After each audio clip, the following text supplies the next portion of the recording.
Hello.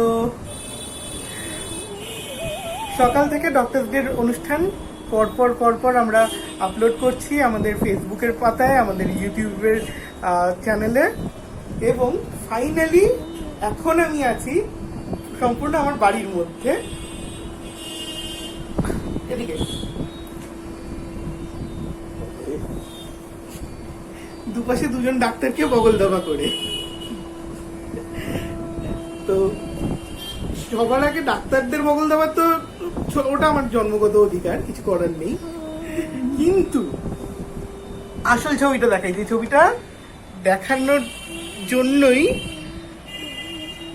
আমি হাত পাক করছি, কারণ ছোটবেলা থেকে এই ছবিটা আমি দেখি, এবং ভদ্রলোককে নিয়ে আজকে যে অনুষ্ঠান আমি করতে পারছি, এটা বোধহয় আমার কাছে বড় একটা প্রাপ্তি।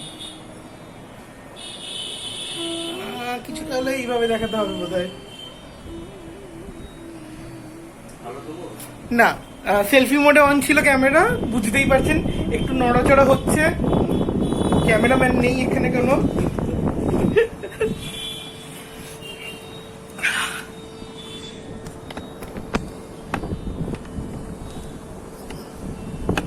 হাতটা হাতটা হাতটা দেখি, না এইভাবে হবে না। আচ্ছা, এইভাবেই দেখা যাক একজন একজন করে। প্রথম কথা হচ্ছে, আমার লেখাতে আপনারা আমার ছোট দাদু, আমার ডার্লিং এর নাম বারবার শোনেন, কিন্তু আজকে এখানে আমার ডার্লিং নেই, আছেন ডক্টর বন্দনা সেনগুপ্ত। তাই তো? হাই বলো সবাইকে, হাই বলো। আর ডক্টর আশিস সেনগুপ্ত। হাই। আচ্ছা, আমরা হাই হ্যালোর পর্ব সেরে নিয়েছি, মূলত এখন আমাদের আড্ডার টাইম। মানে ফাইনালি সেট করা গেছে। তো আজকে যে গল্পগুলো শুনতে চাই, বিধানচন্দ্র রায়ের যখন মুখ্যমন্ত্রী, সেই সময় তোমরা ডাক্তারি পড়ছিলে। যে বছরে উনি চলে যান 1962, সেই বছরই আমরা ডাক্তার। সেই বছরই তোমরা ডাক্তার হয়েছে দুজনে। তো ব্যক্তিগত অভিজ্ঞতা ডার্লিং এর তো আছে, একবার দেখা তো করেছিলে বোধহয় ওনার সঙ্গে, সেটা একটু বলো। আমাকে আমার এক কাকা ভীষণ ভালোবাসতেন, আর উনি ডক্টর রায়ের যে পার্টি, সেই পার্টি নিত। তো উনি আমাকে নিয়ে গিয়েছিলেন ওর কাছকে, ওনাকে প্রণাম করাবার জন্য। আমার যে সেই প্রবর্ত সারা জীবন আমি মনে রাখবো। এই যে তলা দিয়ে যখন ওনাকে প্রণাম করছি, উনি আমার মাথার উপরে হাত রেখে বললেন, তোমাকে খুব মনে হচ্ছে, তুমি খুব ভালো ডাক্তার।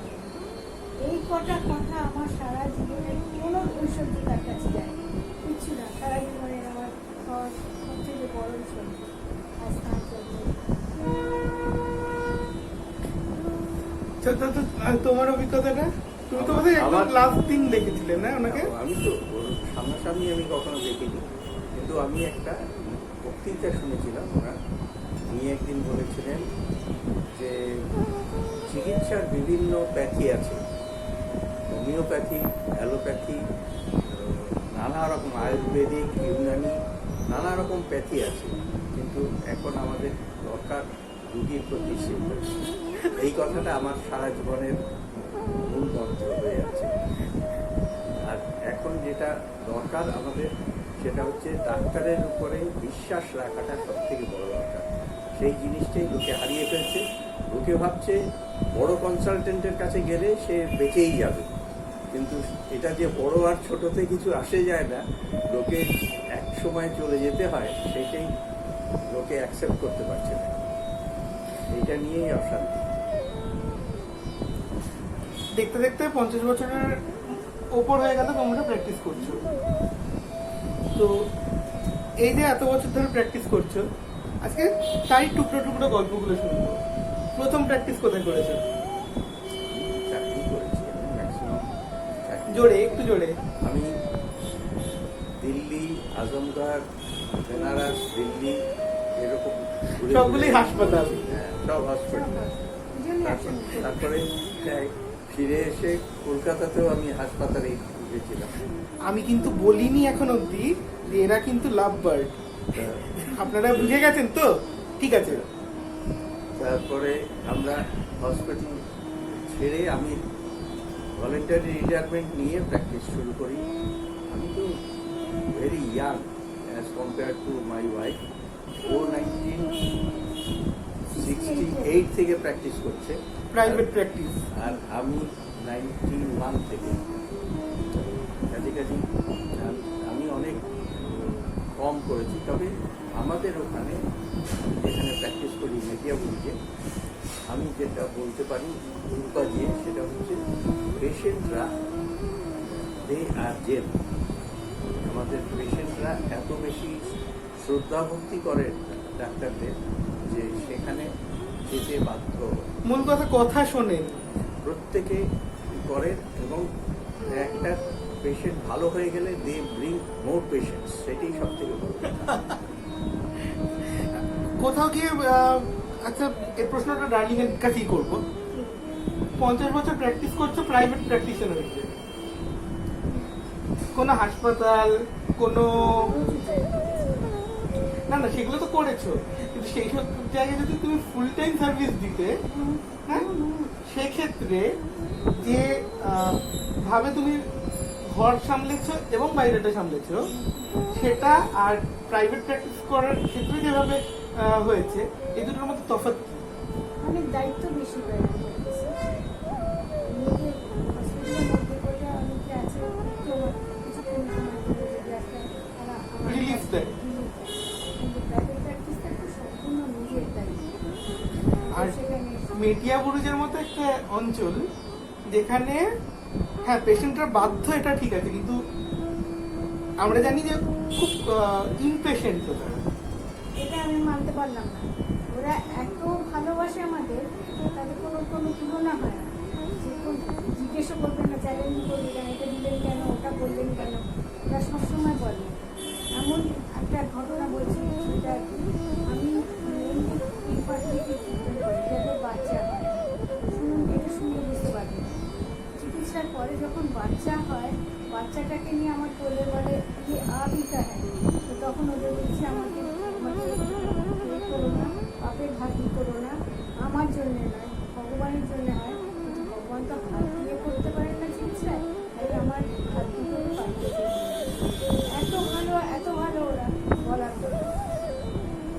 চোদ্দটো পোর্ট হসপিটালে চাকরির সুবাদে খারাপ অভিজ্ঞতা কি কি আছে? হসপিটালে চাকরি করলে ওগুলো থাকে একটা দুটো এরকম হঠাৎ ওখানে কিন্তু এখন যেরকম হচ্ছে যে হাসপাতালের উপরে হামলা, সেটা হয় না। কিন্তু ওখানে হয়তো ডাক্তারকে, আমাদের এক কলিগ ছিলেন সেখানে, তিনি একটা ডিসপেন্সারি আছে আমাদের ব্রুকলিন ওয়াটার ডিসপেন্সারি বলে, সেখানে একটি বাচ্চার মৃত্যু হয়েছিল। বাচ্চাটা তার আগে ওখানে ডিসপেন্সারি, ওটা হসপিটাল নয় কিন্তু ওটা একটা আমাদের হসপিটালেরই একটা উইং, ওদের কোয়ার্টারের মধ্যে একটা ডিসপেন্সারি। সেখানে সকালে 9টা থেকে 4টে অবধি খোলা থাকে, তারপরে চলে যায়। তো সেখানে ডাক্তার যিনি ছিলেন, তিনি একজন পিডিয়াট্রিশিয়ান, বাচ্চাদেরই চিকিৎসক, তিনি দেখেছেন, তিনি যথাসাধ্য করেছেন। কিন্তু তিনি যখন ডিউটি করতে ওখানে এসছেন পরের দিন, সেই দিনই তার লাস্ট ওয়ার্কিং ডে ছিল এবং আমার ফার্স্ট ওয়ার্কিং ডে। সেই দিনই সে একটা আন্দোলনী বিক্ষোভ সেখানে এসে দাঁড়িয়ে সেই ডাক্তারের সামনে বলছে, আমার ইচ্ছে করে ওর চোখ দুটো খুলে নিতে, আমার বাচ্চাটা চলে গেল ওর জন্য। অথচ ওখানে ওনার কোনো ফল্টই ছিল না। উনি প্রেসক্রাইব দি প্রপার মেডিসিন, কিন্তু কাজ করেনি। সবসময় তো ওষুধ কাজ করবে এমন তো কথা নয়। এইটাই হচ্ছে আমার সব থেকে খারাপ অভিজ্ঞতা। হসপিটালে ওখানে কোনো আনরোলি ইনসিডেন্ট হয় না, তবে কখনো কখনো কোনো ডাক্তারের বিরুদ্ধে যে সেই সময় হয়তো ওদের কথা শোনেনি, সেই জন্য তার পিছনে লাগে। আদারওয়াইজ ওখানে আমাদের মোটামুটি খুব পিসফুল। আমি ওখানে 25 বছর সার্ভিস করেছি। I had no bitter experience. ডাক্তারদের কাছে কিন্তু ভূতের গল্প আছে, আমরা সেটাও শুনবো। আচ্ছা, আমি যখন দিল্লিতে ছিলাম, আমি সব বড় বড় হসপিটালগুলো আমি কাজ করছি, বেবি হার্ডিং, সব সদরজাম হসপিটাল, সমস্ত জায়গায়। আর সেসব জায়গায় তাদের এত ভালো শিক্ষণীয়, মানে আমাদের স্টুডেন্ট করে যেভাবে শিক্ষা দিয়েছেন ওরা, সেটা বলার কথা না, কিন্তু সারা জীবনে সেটাই আমাদের জীবনের অ্যাসেট। এখন যে প্র্যাকটিস করছি, তো কলকাতায় আসার পরে প্র্যাকটিস শুরু করলাম। হঠাৎ একদিন সন্ধ্যেবেলায় আমাকে গেছে ডেকে নিয়ে গেছে, সন্ধ্যেবেলায় তখন রাত হয়ে গেছে। তখন আমাকে নিয়ে গেল যখন একটা রিক্সা করে, মিনি রিক্সা, সেই রিক্সাটা করে নিয়ে গেল তার দুদিকে পুরো জলের জায়গা, মানে ওই পুকুর। হ্যাঁ, মানে একটু এদিক ওদিক হলে আমি ওই অত রাত্রিরে ওর মধ্যে পড়বো, আর আমি সাঁতারের পাও জানি না। মানে সেখানে যখন গেলাম, গিয়ে মানে ওই বড় বড় হসপিটালগুলো যায়, তারপরে চিন্তা করে দেখেছিল একটা ছোট্ট ঘর, তাতে কোনো রকমের একটা চারপাই, মানে আমরা যাতে খাটিয়া। খাটিয়া, হ্যাঁ, খাটিয়ার মধ্যে শোয়ানো আছে, আর অন্ধকার ঘর, আর হু করে ভিড় করছে, বর্ষা নিচ্ছে, সেই অবস্থায়। সেই অবস্থায় মানে অত বড় হসপিটালে কাজ করবার ফলে তাকে ম্যানেজ করতে হতো। ঠাকুরের অসীম করুণা, সে সুন্দরভাবে নিচে চলে আসছে। এই আর কি অভিজ্ঞতা বলতে, এই নিয়েই তো আমাদের জীবন। ভালো হলে আমাদের থেকে বড় টাকা পয়সা কোনো কিচ্ছু আসে যায় না, এটাই হচ্ছে সবথেকে বড় আসে। এবার আমরা সরাসরি চলে যাই ভূতের গল্পে, কারণ ওই আলোচনাটাকে ভারী করবো না। বলো ভূতের গল্পটা বলো, কে বলবে? তুমি বলো। ভূত দেখেছিলটা কি আগে? কেউ দেখে না। ওটা আজমগড়ে না? আজমগড়। আজমগড়ে ওটা ছিল মেথডিস্ট চার্চ অফ অস্ট্রেলিয়ার হসপিটাল। তো অপূর্ব সুন্দর কোয়ার্টার, সব কিছু আছে। কোয়ার্টারের সামনে বাগান, তারপরে পুরানো একটা হাত নেড়ো না। ছিল। তা আমরা ওখানে তো থাকতাম, আর ওখানে কোনো লোকজন যে বাড়িতে আসে সেরকম কেউ নেই, সেরকম কিছু নেই। রাত্রিবেলায় আর কোনো খাবারের দোকানও নেই। আমাদের যে বাবুর্চি ছিল সেই ঘরে সব করতো, যারা কেউ আসে এরকম, মানে কোনো সেসব ব্যবস্থা ছিল না। যাই হোক, ওটা তো কথার বাইরে চলে যাচ্ছে। হ্যাঁ, আমি রাত্রিবেলায় আমাদের খাটিয়া পাতা, তো ওটা অস্ট্রেলিয়ার মেথডিস্ট আছে, তো ওদের যারা সিস্টার, সিনিয়র সিস্টার, তারা ইকুয়াল টু এ ডক্টর, তাদের মধ্যে রাত্রি শুরু ওইখানে ভীষণ ডাকাতের জায়গা ছিল। সিস্টার ডাক্তারের সাথে তারপরেও যারাই শুধু ওখানে সারাদিন বসেছিল।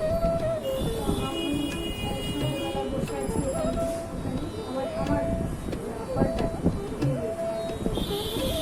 আমি দেখলাম এই জন্য পাস করে যাচ্ছি। আমিও সঙ্গে সঙ্গে গেলাম, কিছু বুঝতে পারিনি। দেখছি আমার খুব সাহস ছিল, এটা আমার অভিজ্ঞতা। তারপরে আমার মা এসেছিলেন আমার কাছে, মাও সেম জিনিস দেখেছি। সবথেকে বড় অভিজ্ঞতা হচ্ছে আমার হাজবেন্ডের কারণে, বা আমি ভয় পাইনি, বা সবসময় সাহস ছিল। উনি বলেছেন যে রাত্রিবেলায় যখন দরজা বন্ধ করে লাইট বন্ধ করে বেডরুমে যেতেন, থেকে উনি বলছেন যে আমার না কেউ গাছ করছে, এটা হচ্ছে ওনার অভিজ্ঞতা। এটা ওনার দেখতে, আর আমি যা দেখেছি আমার মাও সেম। কিন্তু তাও এরা কেউ স্বীকার করবে না ভূত আছে, এবং আমিও করি না। আজ তো ভূত তো এখানেই আছি আমরা। যাই হোক, আমরা আপাতত কিছুক্ষণের জন্য বিরতি নিচ্ছি, আবার কিছুক্ষণ বাদে আসছি। এলাম তো এবার আর আমি মানে মাঝখানে কাবাব মে হাড্ডি হচ্ছি না, চান্স দিচ্ছি আমার সতীনকে। না এবার বলো। এটা আমার অভিজ্ঞতা কিছু নয়, তবে এটা ভৌতিকও কোনো ব্যাপার নয়, কিন্তু এটা একটা অভিজ্ঞতা ডাক্তারের। আমাদের সদরজাম হসপিটালের নিয়ম ছিল 24 ঘন্টা এমার্জেন্সি থাকে। সেদিন আমাদের খাওয়া দাওয়ারও বিশেষ স্কোপ থাকে না, একজনকে অন কল থাকতে হয় এবং সে ওখানে বসেই খায়, ডিউটি রুমে যেতে পারে না। তো ওখান থেকেই খাওয়া দাওয়া সব কিছু চলে। সেদিনকে রিকভারি রুমে খুব সিরিয়াস একটা পেশেন্ট ছিল, 24 ঘন্টার উপরে ও দেখাশুনো করেছে, তাকে ঘন্টায় ঘন্টায় পালস আমার স্ত্রী সব রেকর্ড করে সমস্ত করতে করতে করতে করতে পেশেন্ট গ্র্যাজুয়ালি খারাপ হচ্ছে, ও অক্সিজেন বাড়াচ্ছে, ড্রিপের নাম্বার বাড়াচ্ছে, এরকম করতে করতে করতে আলটিমেটলি পেশেন্ট ডায়। কিন্তু ওর এমন অবস্থা হয়েছিল, সারাক্ষণ ওই পেশেন্টের সঙ্গে থেকে 24 ঘন্টা ধরে she could not ascertain that the patient was dead. এই জন্য ও আমাকে ডেকে নিয়ে গেল, ডেকে নিয়ে বলল দেখো তো পেশেন্টের হার্ট সাউন্ড শুনতে পাচ্ছি কিনা। আমি কার্ডিয়াক মেসেজ দিয়ে দেখলাম, তাতেও কিছু নেই, হার্ট সাউন্ডের কোনো বাড়াই নেই, পালস নেই, পেশেন্টের রেসপিরেশন নেই, patient has passed away, please কিন্তু ও মানছে না। ও বলছে আমি আর মনে হচ্ছে পালস পাচ্ছি। এরকম করতে করতে ও প্রায় রাত, এটা ঘটনা 10টার সময়, রাত 12টার সময় আলটিমেটলি ও ডিক্লেয়ার করলো সেই পেশেন্টকে ডেথ। তখনও ওর শি ওয়াজ নট নর্মাল, ও যেন ট্রান্সের মধ্যে ছিল। ও বলেই যাচ্ছে না আমার মনে হচ্ছে এখন বিশ্বাস করছে, পেটটা যেন নড়ছে। এইরকম একাত্ম হয়ে যেতে হয় আর কি। এটা প্র্যাকটিক্যালি কোনো কিন্তু যেটা বলে লোকজন যে পেশেন্টের সঙ্গে কখনো পার্সোনাল অ্যাটাচমেন্ট ডাক্তারের তৈরি করতে নেই, তো সেটা কি মানে বেসিক্যালি অ্যাটাচমেন্ট তৈরি হওয়াটা তো তাহলে ক্ষতিকারক কি হতে পারে এক এক সময়? পার্সোনাল ওর মার মৃত্যুর সময় ওই একই হয়েছে। ওর মা মারা গেছেন, ও শুয়ে আছে মার সঙ্গে একই বিছানায়। She was in respiratory acute respiratory distress চলছিল, শ্বাস নিচ্ছিলেন, কথা বলতে পারছিলেন না, শুধু শ্বাস নিচ্ছেন এবং টেনে টেনে শ্বাস নিয়ে যাচ্ছেন। ও মাকে জড়িয়ে ধরে শুয়ে আছে। তারপর she passed away by midnight. হঠাৎ করে ও ঘুমিয়ে পড়েছিল, হঠাৎ করে দেখছে মা নিঃশ্বাস করছে না। আমি পাশের ঘরে ছিলাম, আমাকে ডাকলো, আমি এলাম। আমি এসে দেখলাম পালস নেই, রেসপিরেশন নেই। ও বলছে না মার শ্বাস আছে এখনো। তারপরে ultimately I had to force that to the next room এবং আমাকে ডিক্লেয়ার করতে হলো। এইরকম হয়। এটা তো নিজের আত্মীয়র ক্ষেত্রে যা হয়েছে, ওই পেশেন্টের ক্ষেত্রেও কিন্তু একই অভিজ্ঞতা। এরকম অনাত্মীয় আত্মীয় হয়ে যায় রোগীর সঙ্গে। সেই জন্যই মানুষের প্রতি মানুষের এই যে ভালোবাসা, এইটাই তো চিকিৎসার ভাষা। এবং এইটাই সেই ভীষণ রায়ের কথা যে সিম্প্যাথি হারিয়ে ফেললে চলবে না, সিম্প্যাথি আমাদের থাকতেই হবে। মেডিকেল কলেজের গল্প শুনবো। আমাদের হাসির গল্প বলি তোমাকে একটা। আমরা সেকেন্ড ইয়ারে অ্যানাটমি ডিসেকশন করতে হয়। তো সেই ডিসেকশনের সময়তে আমাদের এক বন্ধু, সে ডিসেকশন করছে, ডেড বডি টাঙানো থাকে, মানে টেবিলের উপরে থাকে, হাত আর পা এরকম ছড়িয়ে রাখা থাকে, যাতে সেই হাত একজনের কাজ করে, পায়ে একজন কাজ করে, এরকমভাবে ওরকম বেঁধে রাখা থাকে ডেড বডিতে। রাত্রে ও অ্যানাটমি ডিসেকশন কিছু বাকি ছিল, রাত্রে ড্রোনকে ঘুষ দিয়ে রাত্রে ডিসেকশন করছিল। তারপরে না মৃত হয়ে যাবে, ডিসেকশন করছিল। ডিসেকশন করতে করতে যে হাতের উপরে কাজ, ও বর দিয়ে কাজ করছে, খেয়ালই করেনি যে ওই হাতটা বাঁধা ছিল একটা এর সঙ্গে। হঠাৎ করে ওই হাতটা ওর ঘাড়ের উপরে পড়েছে। ও মাগো বলে প্রায় অজ্ঞান হওয়ার উপক্রম। ও পরে আরো একজন বন্ধু ছিল বলে বেঁচে গেছে, তা না হলে ওখানে অজ্ঞান হয়ে যেত। কারণ ও যে হাতের উপরে কাজ করছিল, সেই হাতটাই নড়ে ওকে জড়িয়ে ধরেছে প্রায় গলার।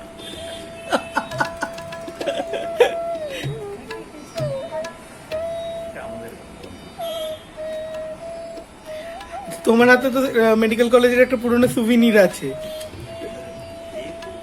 ওটা একটু দেখো। ন্যাশনাল মেডিকেল কলেজের হুম। আমাদের এটা আমাদের ব্যাচের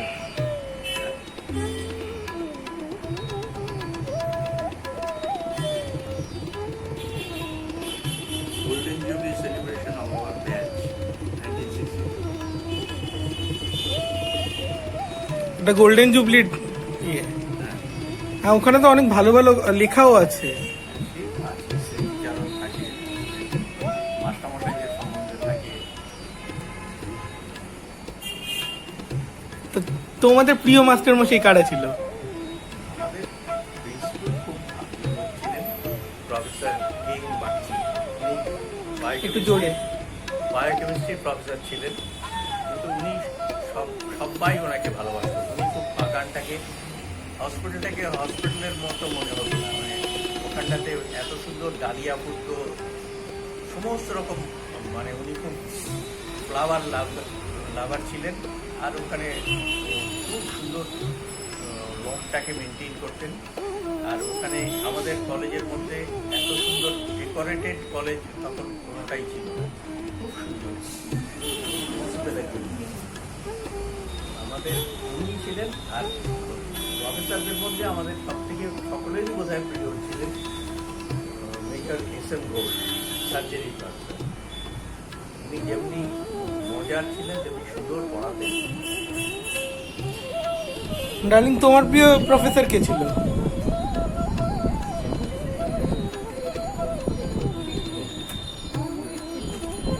যোগী প্রফেসর।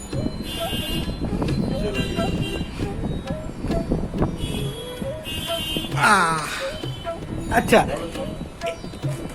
তো তোমার অভিজ্ঞতা কিছু বলো কলেজ নিয়ে। যেটা বলতেছি ওটা ফিজিওলজি প্রফেসর। অ্যাকচুয়ালি আমি ডাক্তারিতে ঢুকবার আগে ফিজিওলজি অনার্স নিয়ে বিএসসি পাস করেছিলাম। অর্থাৎ ন্যাচারালি ফিজিওলজি প্রফেসর আমার খুব ভালো পার্সেন্ট, কারণ সব জিনিসগুলো বেশি বেশি অন্য স্টুডেন্টদের থেকে আমি জানতাম। তো উনি একদিন মানে আমাদের যখন ফাইনাল যাই হোক উনি বলেছিলেন যে দেখ চন্দ্রসূর্য উঠে যাবে, তো তুই কখনো ফেল করবি না, এরকম ধরনের ভালোবাসা। আচ্ছা, তো তোমাদের প্রেমটা কোথায় হয়েছিল? ওই ফুলের বাগানে?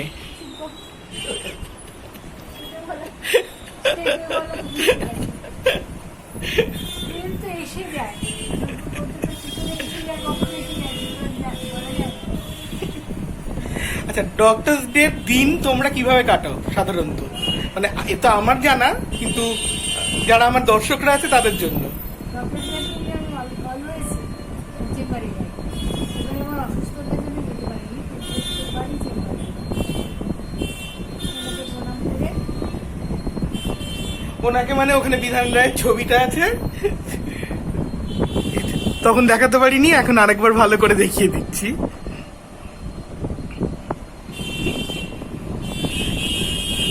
তো কি কি হয় ডক্টর ডে দিন সাধারণত? এমআররা আসে বা আমাদের এবছরই আমাদের দেখলাম কোভিডে বিশেষ কিছু হয়নি। একজন মাত্র রিপ্রেজেন্টেটিভ ছিল, সেও ডক্টর ডে মনে করেনি। অন্যান্য বারে অন্তত 10-15 জন আসেন রিপ্রেজেন্টেটিভ উইথ দেয়ার সুপারভাইজার এবং হ্যাপি ডক্টরস ডে উইশ করেন। অন্যান্য বারে আমার এতে মানে মোবাইলে প্রত্যেকের ডক্টরসের শুভেচ্ছা থাকে, অন্তত 15 জনের আসে। আমাকে সেটার দিকে মুছে ফেলতে হয়, এরকম হয়। এবছর কিন্তু 4টে মাত্র মেসেজ এসেছে, আসেই। কোভিডের জন্য বোধ হয় এবারে এরকম, কারণ ওখানে মেডিকেলজি এখন কোনো ডাক্তাররাও বিশেষ যাচ্ছেন না। সবাই বলেছে জুলাই থেকে যাবো, কিন্তু এখনো কেউ আমরা কিন্তু 15 মে থেকে চেম্বারে যাওয়া শুরু করেছি। যদিও আমাদের আবার বারণ ছিল, কারণ আমরা অক্টোজেন এরিয়া, আমাদের 80 বছরের উপরে বয়স, কিন্তু আমরা যাচ্ছি কারণ কেউ কোনো ডাক্তারই অ্যাভেলেবল ছিল না। মোটামুটি 80 বছরের ওপর বয়স, কিন্তু এই চিরতরুণ একজন মানুষ দেখতে পাচ্ছেন আপনারা। মানে কারুর কথা শোনেন না, আমরা বকাবকি করে এসেছিলাম যে কেন যাচ্ছ। কিন্তু দিল তো বাচ্চা হ্যাঁ জি, কিছু করার নেই। যাই হোক, তো আপাতত অভিজয় সপ্তপর্ণ পরিবারের পক্ষ থেকে আমরা যে ডক্টরস ডে সেশনটা করছিলাম সেটা এখানে বন্ধ করছি। এবার একটু আমাদের পার্সোনাল আলোচনার জন্য আপনারা ছাড়ুন। এখন আসি, টাটা।